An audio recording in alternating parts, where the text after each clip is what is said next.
ಎಲ್ರಿಗೂ ನಮಸ್ಕಾರ. ನಾನು ನರೇಂದ್ರ ಎಸ್ ಗಂಗೊಳ್ಳಿ ಮಾತಾಡ್ತಾ ಇದ್ದೀನಿ. ಚೋರಿಕಿಯಾರೆ ಸಂಚಿಕೆ 89ಕ್ಕೆ ಸ್ವಾಗತ. ಸುದ್ದಿ ಕದ್ದದ್ದೇ ಆದರೆ ಸತ್ಯದ್ದೇ.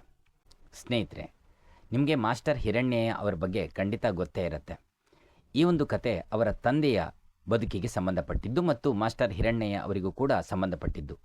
ಮಾಸ್ಟರ್ ಹಿರಣ್ಣಯ್ಯ ಅವರ ತಂದೆ ಕೆ ಹಿರಣ್ಣಯ್ಯ ಅವರು ಮಿತ್ರಮಂಡಲಿ ಎನ್ನುವಂಥ ಒಂದು ನಾಟಕ ಸಂಸ್ಥೆಯನ್ನು ಕಟ್ಟಿ ಭಾಳ ದೊಡ್ಡ ಮಟ್ಟದಲ್ಲಿ ಅದಕ್ಕೆ ಹೆಸರು ತಂದುಕೊಟ್ಟಂಥವರು. ಇಡೀ ಕರ್ನಾಟಕದಾದ್ಯಂತ ಭಾಳ ದೊಡ್ಡ ಮಟ್ಟದಲ್ಲಿ ಮಿತ್ರಮಂಡಳಿ ಎನ್ನುವಂಥದ್ದು ವಿವಿಧ ರೀತಿಯ ನಾಟಕಗಳನ್ನು ಆಡ್ತಾ ಹೆಸರು ಮಾಡಿದಂಥ ಕಾಲ.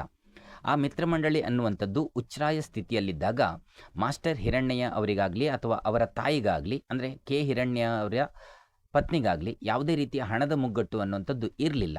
ಆದರೆ ಅವರಿಗಿದ್ದ ಒಂದೇ ಒಂದು ಕೊರತೆ ಅಂತಂದರೆ ಹೆಂಡತಿಗೆ ಗಂಡ ಹತ್ತಿರ ಇರ್ತಾ ಇರಲಿಲ್ಲ, ಹಾಗೆಯೇ ಮಗನಿಗೆ ಅಪ್ಪ ಹತ್ತಿರ ಸಿಗ್ತಾ ಇರಲಿಲ್ಲ. ಕಾರಣ ಇಷ್ಟೇ, ರಾಜ್ಯದ ವಿವಿಧ ಭಾಗಗಳಲ್ಲಿ ನಾಟಕ ನಡೆಸಲಿಕ್ಕೋಸ್ಕರ ಇಡೀ ಒಂದು ಕಂಪನಿಯನ್ನು ಊರಿಂದ ಊರಿಗೆ ಒಯ್ತಾ ಇದ್ದಂಥ ಕೆ ಹಿರಣ್ಣಯ್ಯ ಏನು ಮಾಡ್ತಾಯಿದ್ರು, ಮಗ ತನ್ನಂತೆ ಆಗಬಾರ್ದು ಅನ್ನೋ ಕಾರಣಕ್ಕೆ ಮತ್ತು ಓದ್ಕೊಳ್ಳಿ, ಚೆನ್ನಾಗಿ ಒಂದು ಒಳ್ಳೆಯ ಉದ್ಯೋಗವನ್ನು ಕಂಡುಕೊಳ್ಳಿ, ತನ್ನ ಥರ ಆಗೋದು ಬೇಡ ಅನ್ನೋ ಒಂದು ಕಾರಣಕ್ಕೆ ತನ್ನ ಹೆಂಡತಿ ಮತ್ತು ಮಗನಾದ ಮಾಸ್ಟರ್ ಹಿರಣ್ಣಯ್ಯ ಅವರನ್ನು ಮೈಸೂರಿನಲ್ಲಿ ಓದಲಿಕ್ಕೆ ಬಿಟ್ಟು ತಮ್ಮ ವೃತ್ತಿಯನ್ನು ಮುಂದುವರಿಸಿದ್ರು.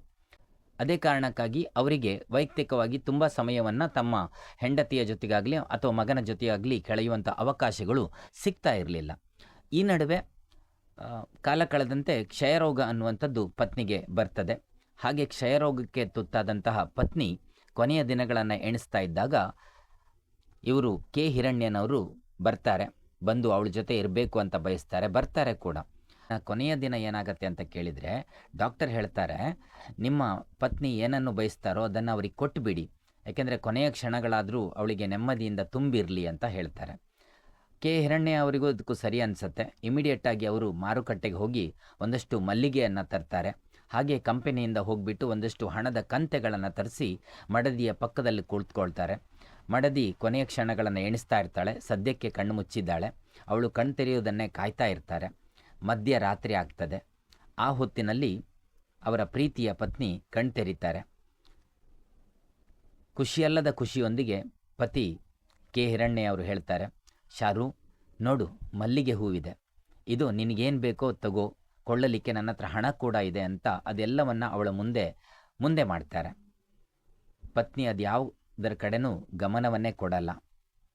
ನೇರವಾಗಿ ಅವಳು ಒಂದೇ ಮಾತಾಡ್ತಾಳೆ, ಸ್ವಲ್ಪ ಹತ್ತಿರ ಬನ್ನಿ, ನಿಮ್ಮ ತೊಡೆಯ ಮೇಲೆ ಮಲಗಲು ಅವಕಾಶ ಕೊಡಿ ಎಂದಷ್ಟೇ ಹೇಳ್ತಾಳೆ. ಈ ಘಟನೆಯನ್ನು ಯಾಕೆ ನಿಮ್ಮೊಂದಿಗೆ ಹಂಚಿಕೊಂಡೆ ಎನ್ನುವುದು ನಿಮಗೆ ಅರ್ಥ ಆಗಿದೆ ಅಂತ ಅಂದ್ಕೊಂಡಿದ್ದೀನಿ. ಎಲ್ಲರಿಗೂ ಶುಭವಾಗಲಿ. ಧನ್ಯವಾದಗಳು. ನಾಳೆ ಸಿಗ್ತೀನಿ.